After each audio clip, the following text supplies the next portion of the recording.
So we've been looking at the book of Mark, and we're all the way up to chapter 15, where Jesus is handed over to the Romans by the Jewish leaders, and Pilate was in charge of his sentencing, and he's caught in the middle because he found no fault with Jesus, but the Jewish leaders whipped the crowd into a frenzy and, got them to turn on Jesus and crucify him, crucify him.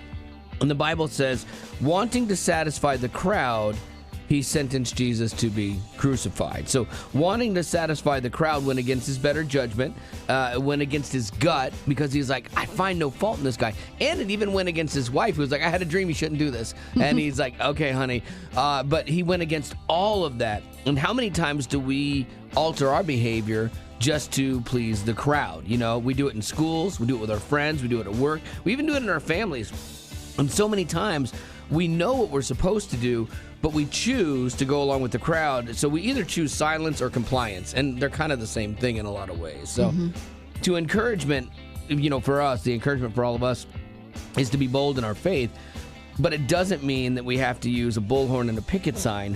We should not be afraid of speaking the truth, but we have to do it in love. The Bible says in 1 Corinthians 13, it's so perfect on this. It says, if I speak with the tongue of men and angels, but have not love, I'm a resounding gong or a clanging cymbal. You're just annoying, and you're not making a difference. You're not making an impact when you don't lead with love. And I love this clip from Torrin Wells. He's a singer that we play here, Hills and Valleys guy and everything. And it's a great reminder of how to be compassionate while not remaining silent. And I know that in our culture, we really value standing up for issues, standing up for things.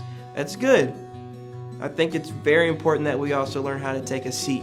Jesus sat at a lot of tables with a lot of different people, and he never changed who he was. I don't think that God needs us to defend the gospel. I think we say that terminology, you got to defend the gospel. I think the gospel is bigger than us, and I think that God's truth is bigger than us, and it doesn't necessarily need us to defend it, because rarely are anybody's hearts changed, when people are arguing. You don't change somebody that way, but you see people's lives change all the time when people love someone well. And I think that that's the encouragement that I took away from today's Monday school. It's like, yeah, you can speak your mind, but just make sure you're doing it in love, because that transforms everyone involved.